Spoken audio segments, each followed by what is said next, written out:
In today's video, I'm going to tell you the 3 books that made me go from several failed attempts to finally quitting nicotine and living my dream life. So, number 1 is going to be Alan Carr's Easy Way to Quit Smoking. So, I thought it was a little weird that this book makes you keep smoking throughout the book. I thought that was weird when I was first starting to read it, but I realized that he's basically telling you that the mindset that you need to quit smoking is essential. What you do outside of the mindset is pretty small and slim.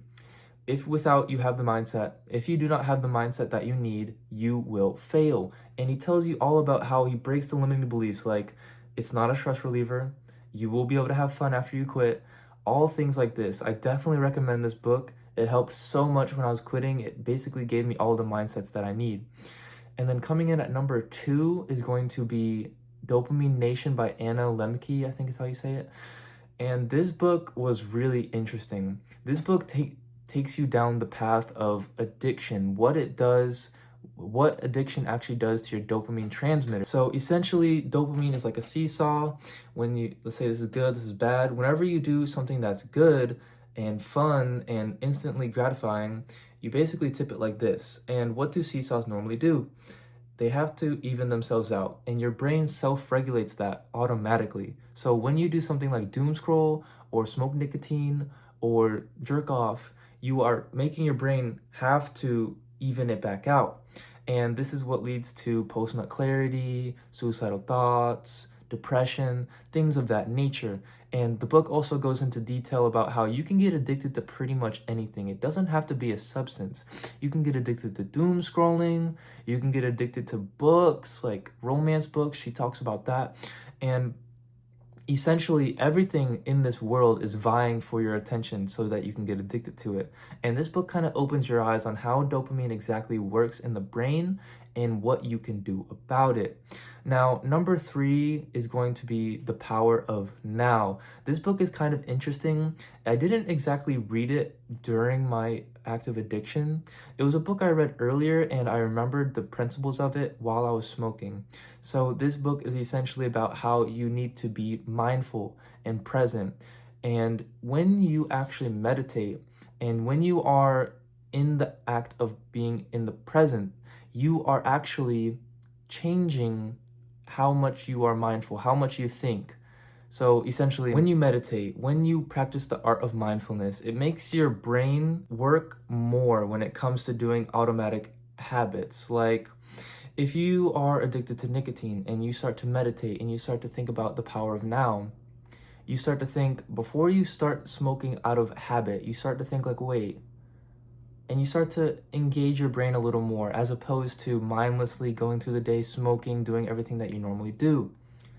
And the power of now also tells you about how you are not your thoughts.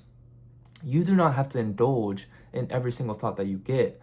You obviously don't, especially intrusive thoughts like running over a family. You do not actually indulge in those thoughts. And this book goes into detail about how you can start to become more mindful and be in the power of now, be in the present. And this really changed how I thought about nicotine, because by being more mindful, I broke out of the habits that I was normally getting into. Before I would smoke, I would always think about what I was doing. I would think like, oh, I don't want to do this anymore really, and I need to start quitting soon. I really need to quit. I would have those kind of thoughts because I was more mindful. I was more in the present. And then now I'll go over a quick little extra book that I think could help you. I'm going to say it's going to be The Compound Effect. If you want to look it up, this is an interesting book. It basically goes over how your decisions compound. So let's say you smoke nicotine. You only hit it once, it's not that big of a deal. But if you hit it once every single day for 5 years, or you hit it 15 times every day for 5 years, that compounds. That quickly compounds. And what was once just a normal little dumb thing that you did that really didn't have much effect on you, it now has a greater effect. Now, 5 months later, a year later, 5 years later, you can't breathe anymore. Your acne is horrible. You look terrible. And you have no dopamine left to do anything productive. So the compound effect was really interesting. It also applies to other things like good habits. if you are trying to do something good, like work out, go for runs, or work on a business, this compounds as well. It's just not just the negative things that compound in your life, it's the positive things as well. So let's say that you are a fat guy and you slowly start to wean off of junk food. So let's say every day your usual habit was to get a bag of chips on the way home. Let's say you stop doing that. 6 months later, you will have lost like 10 pounds or something like that. It compounds like crazy, and that book will teach you basically more in depth of the principles of that. And I cannot recommend these books enough. They all of them together will basically give you the blueprint to quit and have all of the tools that you need. I also have a bunch of content on this channel you can watch as well.